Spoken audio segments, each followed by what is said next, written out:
Di tepi sungai Cidangiang yang mengalir tenang, berdirilah sebuah batu andesit raksasa berukuran panjang 3,2 meter dan lebar 2,25 meter. Pada permukaannya, terukir prasasti beraksara Pallawa yang indah, ditulis dalam bahasa Sanskerta suci. Tulisan itu dipahat dengan teknik tata halus. Goresannya begitu lembut hingga kedalaman kurang dari 0,5 cm, sehingga huruf-hurufnya seolah menyatu sempurna dengan batu asli, hampir tak terbedakan. Prasasti agung ini diciptakan oleh Raja Purnawarman, penguasa ketiga kerajaan Tarumanegara yang memerintah pada tahun 395 sampai 434 Masehi.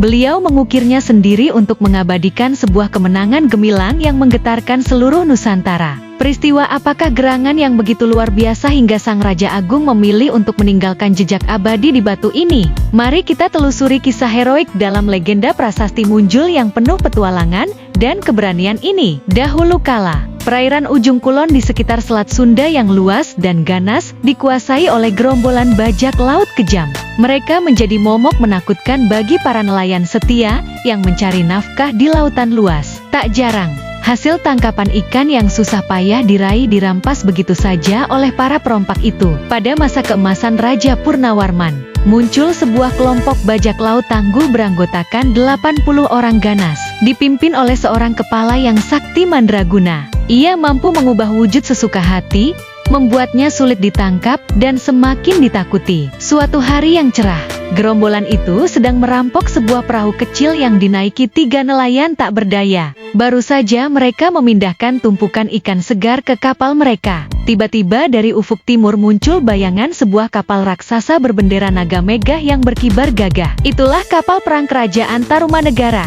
Pemimpin bajak laut justru tersenyum licik, membayangkan harta karun melimpah yang akan menjadi miliknya. Tanpa ragu, ia memerintahkan anak buahnya untuk menyerbu kapal kerajaan itu dengan penuh semangat. Pertempuran dahsyat pun meletus di tengah ombak yang mengamuk. Pasukan kerajaan, dipimpin oleh seorang menteri bijaksana dan dibantu laksamana berpengalaman, bertarung mati-matian. Namun, kekuatan bajak laut ternyata lebih unggul. Menteri, laksamana, dan banyak prajurit kerajaan gugur dengan heroik. Mayat-mayat mereka dilemparkan ke lautan dalam sebagai mangsa ikan-ikan buas. Semua harta benda di kapal kerajaan dirampas habis oleh para begundal keji itu.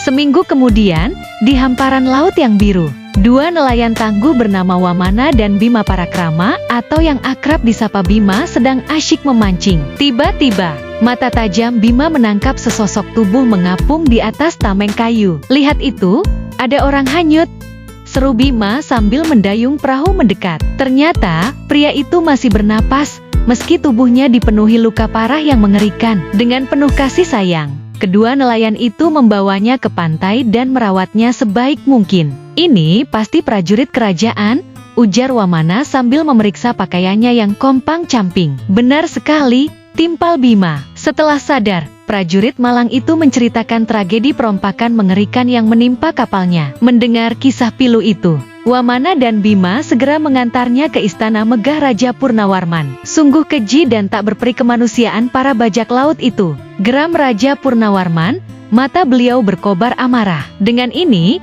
aku nyatakan perang total terhadap gerombolan terkutuk itu." Keesokan harinya, armada perang kerajaan yang megah puluhan kapal gagah berangkat dari pelabuhan, dipimpin langsung oleh Raja Purnawarman yang bijaksana dan perkasa, didampingi Panglima Cakrawarman yang tangguh, Senopati Arwajala yang lincah, serta Nagawarman yang setia. Wamana dan Bima pun turut serta. Hati mereka dipenuhi tekad membara. Setelah berlayar berhari-hari melawan angin dan ombak, pada malam gelap gulita, armada tiba di perairan ujung kulon. Di tengah kegelapan yang pekat, 2 titik cahaya redup terlihat di kejauhan. "Itu pasti lampu kapal bajak laut," bisik Panglima Cakrawarman kepada Senopati Arwajala. Segera mereka melaporkan kepada sang raja. Dengan strategi cerdik, Raja Purnawarman memerintahkan pasukannya mendekat diam-diam dan mengepung kapal musuh. Para bajak laut ternyata sedang tertidur pulas. Tak curiga sedikit pun, hanya 3 orang yang masih terjaga,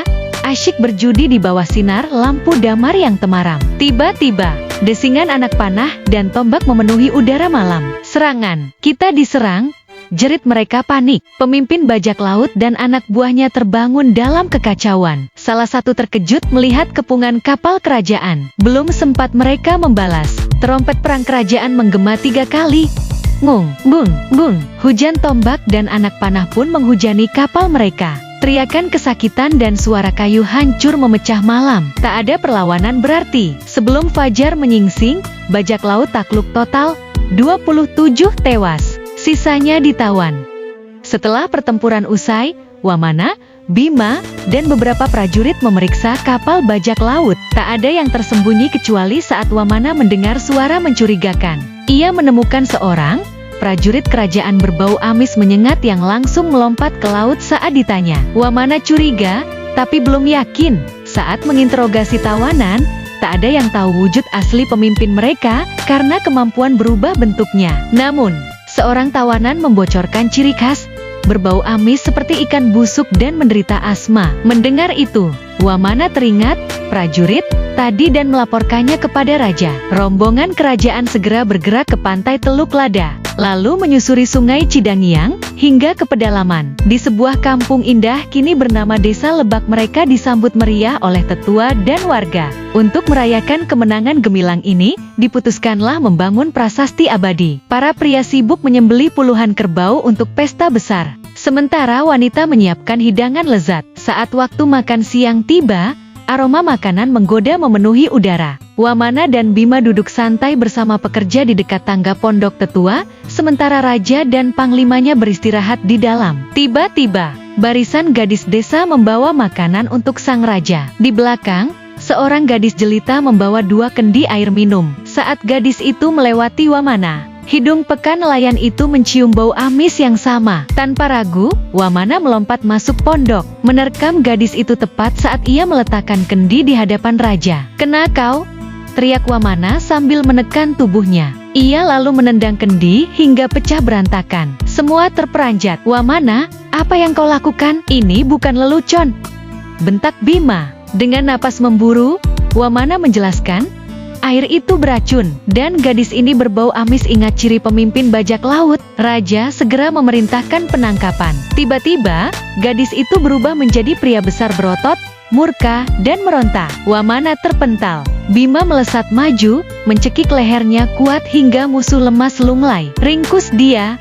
perintah Bima. Pemimpin bajak laut itu akhirnya dihukum mati dan dibuang ke laut. Dengan tewasnya si sakti, penumpasan gerombolan pun sempurna. Untuk mengabadikan kejayaan ini, Raja Purnawarman sendiri mengukir prasasti di tepi sungai Cidangiang dengan aksara Palawa dan bahasa Sanskerta. Isinya yang agung berbunyi, Vikrantayam Vanipateh, Prabu Satya Parakramah, Narendra Divajabutena Krimatah, Purnavarmanah. Artinya, ini tanda penguasa dunia yang perkasa, Prabu yang setia serta penuh kepahlawanan, yang menjadi panji segala raja, yang termasyhur Purnawarman. Hingga hari ini, prasasti mulia itu masih berdiri tegak di tepi sungai Cidangiang, Desa Lebak, Kecamatan Munjul, Kabupaten Pandeglang, Provinsi Banten, dikenal oleh masyarakat setempat sebagai Prasasti Munjul. Saksi bisu keberanian seorang raja dan rakyatnya yang tak tergoyahkan.